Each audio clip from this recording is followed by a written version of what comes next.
Assalamualaikum warahmatullahi wabarakatuh. Sebelum saya menceritakan legenda yang akan dibacakan oleh saya mengambil legenda tersebut dari buku Kumpulan Cerita Rakyat Nusantara edisi lengkap dongeng, legenda, mitos, fabel, epos yang bersumber dari media pustaka. Legenda Putri Niweri Gading. Alkisah, dahulu di negeri Alas, termasuk wilayah Nanggro Aceh Darussalam, ada seorang raja yang bijaksana dan dicintai rakyatnya. Ia memerintah dengan adil dan bijaksana. Sehari-hari pikirannya dicurahkan untuk memajukan negeri dan kemakmuran rakyatnya. Namun, sayang, sang raja tidak mempunyai putra. Mereka sedih atas nasihat orang pintar raja, dan permaisuri kemudian tekun berdoa sambil berpuasa. Beberapa bulan kemudian, permaisuri mengandung. Setelah sampai waktunya, permaisuri melahirkan anak laki-laki yang diberi nama Amat Mude. Belum genap setahun umur Amat Mude, ayahnya meninggal dunia. Karena Amat Mude masih bayi, maka adik sang raja atau paman yang bernama Pakik, Amat Mude diangkat menjadi raja sementara. Pakik itu bernama Raja Muda. Setelah diangkat menjadi raja muda, ia malah bertindak kejam kepada Amat Mude dan ibunya. Mereka diasingkan ke sebuah hutan terpencil. Raja Muda ingin menguasai sepenuhnya kerajaan yang sesungguhnya menjadi hak Amat Mude. Walau dibuang jauh dari istana, permaisuri tidak mengeluh. Ia terima cobaan berat itu dengan sabar dan tabah. Ia besarkan Amat Mude dengan penuh kasih sayang. Tahun demi tahun berlalu, tak terasa Amat Mude tumbuh menjadi anak yang cerdas dan tampan. Amat Mude suka memancing ikan di sungai. Pada suatu hari, permaisuri dan Amat Mude pergi ke sebuah desa di pinggir hutan untuk menjual ikan. Tanpa disangka, ia bertemu dengan saudagar kaya. Ternyata ia bekas sahabat suaminya dulu. "Mengapa Tuan Putri dan putra mahkota berada di tempat ini?" tanya saudagar itu keheranan. Permaisuri menceritakan semua kejadian yang telah menimpanya. Mendengar hal itu, sang saudagar segera mengajak mereka ke rumahnya dan membeli semua ikannya. Setibanya di rumah, saudagar itu menyuruh istrinya segera memasak ikan tersebut. Ketika sedang memotong perut ikan, sang istri merasa heran karena dari perut ikan itu keluar emas. Kemudian butiran emas tersebut dijual ke pasar oleh istri saudagar.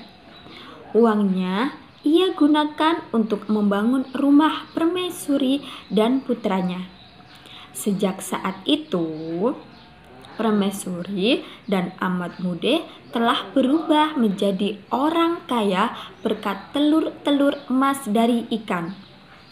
Cerita tentang kekayaan permaisuri dan putranya sampai ke telinga Raja Muda. Pada suatu hari, Raja Muda memanggil Amat Mude ke istana. Ia memerintahkan Amat Mude memetik kelapa gading untuk mengobati penyakit istri Raja Muda di sebuah pulau yang terletak di tengah laut. Pada suatu hari, Raja Muda memanggil Ahmad Mude ke istana. Ia memerintahkan Ahmad Mude memetik kelapa gading untuk mengobati penyakit istri Raja Muda di sebuah pulau yang terletak di tengah laut.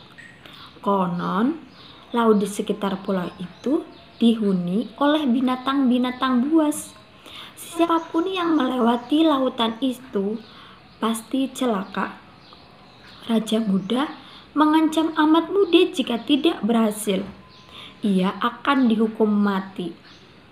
Tapi Ahmad Mude tak peduli dengan ancaman itu.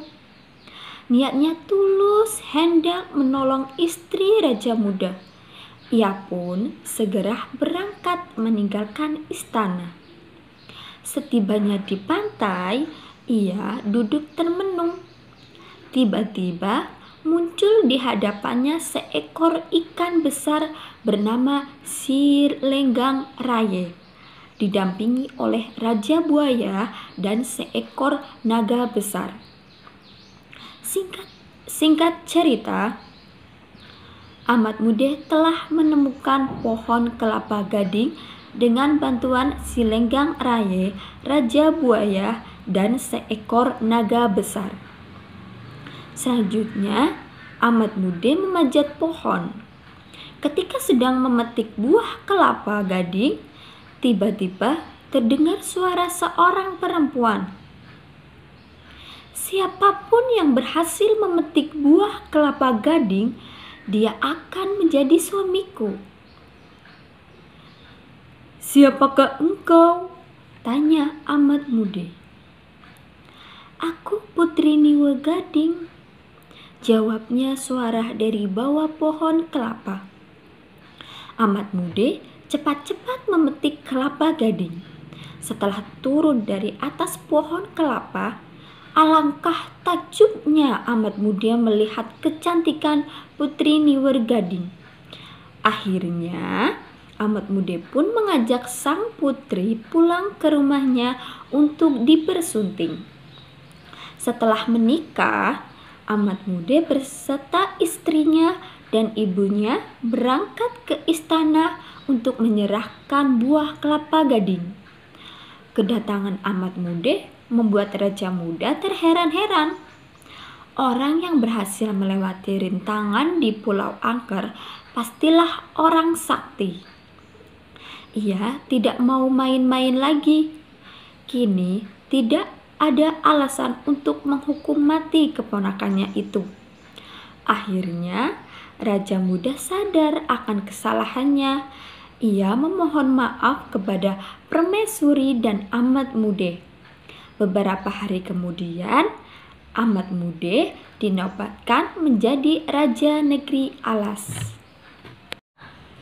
Nah, saya akan menceritakan ulang kembali secara lebih ringkas terhadap cerita tersebut, bahwasanya dahulu kala di Nanggro Aceh Darussalam ada seorang raja yang bijaksana dan dicintai oleh rajanya. Tetapi sayangnya sang raja tidak mempunyai seorang putra. Mereka sangat sedih. Kemudian Permaisuri rajin berpuasa dan selalu berdoa. Beberapa kemudian Permaisuri mengandung. Tiba sampai waktunya melahirkan, Permaisuri ternyata melahirkan seorang anak laki-laki yang bernama Ahmad Mude. Tak lama kemudian ayahnya meninggal dunia sebelum genap umur. Beberapa kemudian Permaisuri mengandung. Pada saat sampai waktunya melahirkan, Permaisuri melahirkan seorang anak laki-laki yang bernama Ahmad Mude. Belum genap umur 1 tahun, ayahnya meninggal dunia. Karena Ahmad Mude masih bayi, belum bisa dijadikan seorang raja, maka adik raja atau pamannya yang bernama Pakik dijadikan raja sementara. Setelah diangkat menjadi raja, ia malah bertindak kejam terhadap Ahmad Mude dan ibunya. karena Raja Muda ingin menguasai sepenuhnya kerajaan tersebut, sehingga Ahmad Mude dan ibunya diasingkan ke sebuah hutan terpencil. Tetapi Permaisuri tidak mengeluh, ia tetap membesarkan Ahmad Mude dengan penuh kasih sayang. Tahun demi tahun, Ahmad Mude tumbuh menjadi besar menjadi seorang yang cerdas dan tampan. Pada suatu hari, Permaisuri dan Ahmad Mude pergi ke sebuah desa di pinggir jalan untuk menjual ikan. Tanpa disangka, mereka bertemu dengan saudagar kaya yang ternyata ia adalah sahabat suaminya dulu. Pada suatu hari, Raja Muda memanggil Ahmad Mude ke istana. Ia memerintahkan Ahmad Mude untuk memetikkan kelapa gading untuk mengobati penyakit istrinya. Konon di pulau sekitar situ ada binatang-binatang buas. Siapa yang melewati itu pasti akan celaka. Singkat cerita, Ahmad Mude telah menemukan pohon kelapa dengan bantuan seekor ikan yang besar yang bernama Silenggang Raye, Raja Buaya, dan seekor naga yang besar. Ketika Ahmad Mude memanjat pohon mau memetik buah kelapa, tiba-tiba terdengar suara seorang perempuan berkata, "Jika siapa yang mampu berhasil memetik buah kelapa gading, dia akan dijadikan suaminya." Setelah turun dari atas pohon kelapa, Ahmad Mude takjub melihat kecantikan Putri Niwer Gading. Akhirnya, Ahmad Mude mengajak putri pulang ke rumah untuk dipersunting. Setelah menikah, Ahmad Mude beserta istrinya dan ibunya datang ke istana untuk memberikan kelapa muda. Setibanya di istana, Raja Muda heran, terkaget-kaget. Yang Muda pun berpikir, orang yang berhasil melewati rintangan Pulau Angker pastilah orang yang sakti. Akhirnya Raja Muda sadar akan kesalahannya. Ia memohon maaf kepada Ahmad Mude dan Permaisuri. Beberapa hari kemudian, Ahmad Mude dinobatkan menjadi Raja Negeri Alas. Menurut komentar saya terhadap cerita tersebut, ceritanya sangat menarik dan mudah dipahami bagi semua orang, termasuk anak-anak. Cerita tersebut juga memberikan atau memberitahukan hal-hal yang positif, bahwasanya jadilah orang yang baik, jangan menjadi orang yang jahat atau niat yang buruk karena hanya ingin mendapatkan apa yang seharusnya kita dapatkan, karena itu juga akan menimpa terhadap diri kita sendiri. Dan hikmah yang dapat kita ambil dari cerita tersebut, ketika musibah yang terjadi diperlukan kesabaran dan ketabahan, dan dengan bekerja keras kita akan sampai pada perbaikan nasib. Itulah komentar saya. Sekian dan terima kasih. Wassalamualaikum warahmatullahi wabarakatuh.